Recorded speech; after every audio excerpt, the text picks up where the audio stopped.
పాఠాలు నిర్వహించినరా, skills university పెట్టినరా, sports university పెట్టినరా, ఇట్లా ప్రతి కార్యక్రమాన్ని చర్చినప్పుడు ఆశ్చర్యంతో నోరు తెరిచి చూస్తున్నారు. మరి ఎందుకు ఈ రోజు అవి మనం ప్రచారం చేసుకోలేకపోతున్నాం? అందుకే మిత్రులారా, ఈ రోజు వాళ్ళు పెట్టుబడి పెట్టి కిరాయి మనుషులను పెట్టి దుబాయ్లో ఆఫీసులు పెట్టి విష ప్రచారం చేస్తున్నారు. అందుకే ఇవాళ ఈడికొచ్చిన వేలాది మంది కాంగ్రెస్ పార్టీ కార్యకర్తలే మా బ్రాండ్ అంబాసిడర్లు. మీరే ప్రచార కార్యకర్తలుగా మారండి, మీరే ఈ ప్రభుత్వానికి బ్రాండ్ అంబాసిడర్లుగా మారండి. సోషల్ మీడియాలో యుద్ధం ప్రకటించండి. మన యుద్ధంలో కల్వకుంట్ల గడి తుణుకలు తుణుకలు అయిపోవాలి. అందుకే మిత్రులారా, ఇవాళ మనం కలుసుకున్నాం. మా ఎన్నికలు అయిపోయినాయి, ఎమ్మెల్యే అయిపోయింది, ఎమ్మెల్సీ అయిపోయింది, ఎంపీ అయిపోయింది, ప్రభుత్వం అయిపోయింది. నాయకుల ఎన్నికలు అయిపోయిన వేదిక మీద ఉన్నోళ్ళకు ఇక ప్రాణ సమానులైన మా కార్యకర్తల ఎన్నికలు ఉన్నాయి. మిమ్మల్ని గెలిపించే బాధ్యత నాది. సర్పంచులుగా, వార్డు మెంబర్లుగా, ఎంపీటీసీలుగా, ఎంపీపీలుగా, జడ్పీటీసీలుగా, జిల్లా పరిషత్ చైర్మన్లుగా, కౌన్సిలర్లుగా, కార్పొరేటర్లుగా, మేయర్లుగా మిమ్మల్ని గెలిపించే పూచి నేను తీసుకుంటా. మీ సోదరుడు మీకు అండగా నిలబడతాడు. గ్రామ గ్రామాన, తండాలలో, గూడాలలో, మారుమూల పల్లెల్లో కంకణం కట్టుకొని బయలుదేరండి. రాబోయే స్థానిక సంస్థల్లో 100% కాంగ్రెస్ పార్టీ కార్యకర్తలకు న్యాయం జరుగుతుంది. మిమ్మల్ని గెలిపించుకునే పూచి నాది. ఇవే కాదు, ఈరోజు గుడి కమిటీలు కావచ్చు, మార్కెట్ కమిటీలు కావచ్చు, కార్పొరేషన్లో డైరెక్టర్లు కావచ్చు, అన్ని పదవులు ఇచ్చే వరకు ఈరోజు విశ్రమించను. మీకు అండగా నిలబడడానికి మీనాక్షి నటరాజన్ గారు ఢిల్లీ నుంచి వచ్చిండ్రు. మీకు 100% న్యాయం జరుగుద్ది. మీకు న్యాయం చేసే బాధ్యత నాది. ఇదే కాకుండా చాలా మంది నాయకులకు ఒక భయం ఉంది. మా దగ్గర ఎమ్మెల్యే గెలిచిండు, లేకపోతే మా దగ్గర ఎవరో ఎమ్మెల్యే వచ్చిండు, రేపు భవిష్యత్తులో నా పరిస్థితి ఏందని. అందుకే నేను ఒక మాట చెప్పదలుచుకున్నా. వచ్చే ఎన్నికల్లో సీట్లు పెరగబోతున్నాయి. 119, 153 అసెంబ్లీలు కాబోతున్నాయి. పార్లమెంటు సీట్లు పెరగబోతున్నాయి.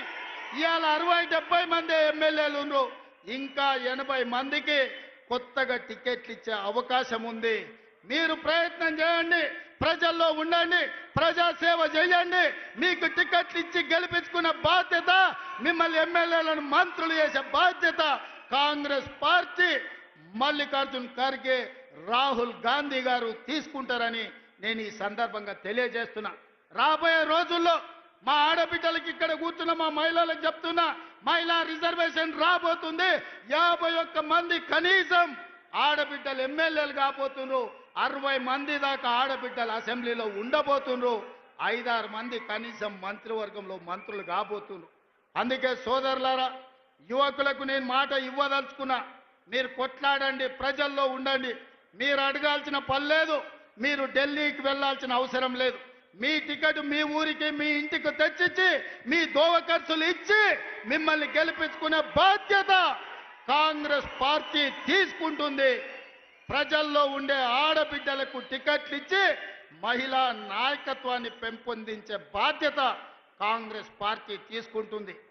ఖర్గే जी, इस मंच से मैं आपको एक भरोसा, एक वादा करना चाहता हूं.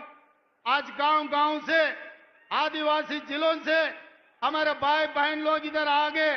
वो विलेज का ग्राम अध्यक्ष है, मंडल अध्यक्ष है, जिला के अध्यक्ष है. इन सब लोगों के दिल मैं देखा, इन लोगों का दिल का धड़कन मैं समझता हूं.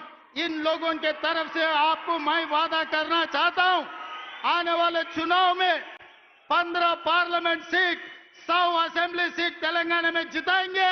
दिल्ली को हम 15 पार्लियामेंट एमपी को बना भेज देंगे.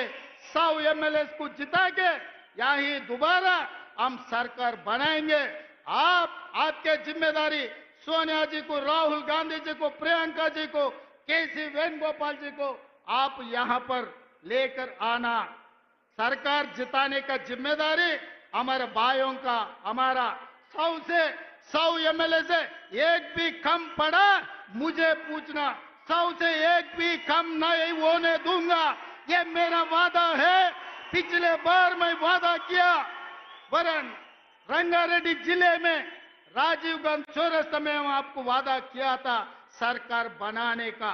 सितंबर 17, 2023 उस दिन सोनिया जी को, आपको, हमारे कार्यकर्ता, हमारे भाई लोग आपको वादा किया 2023 दिसंबर में कांग्रेस सरकार बनाने का। आज 3 साल पहले हम लोग आपको वादा कर रहे हैं, हमारे वादा को सोनिया जी को पहुंचा दो। आने वाले चुनाव में 100 एमएलए को जिताएंगे, सरकार बनाएंगे। 15 पार्लियामेंट मेंबर्स को हम दिल्ली भेज देंगे। आप दिल्ली में सरकार बनाओ, हमारे तरफ से हम लोग मेहनत करेंगे। ये हमारे वादा है। सही है ना?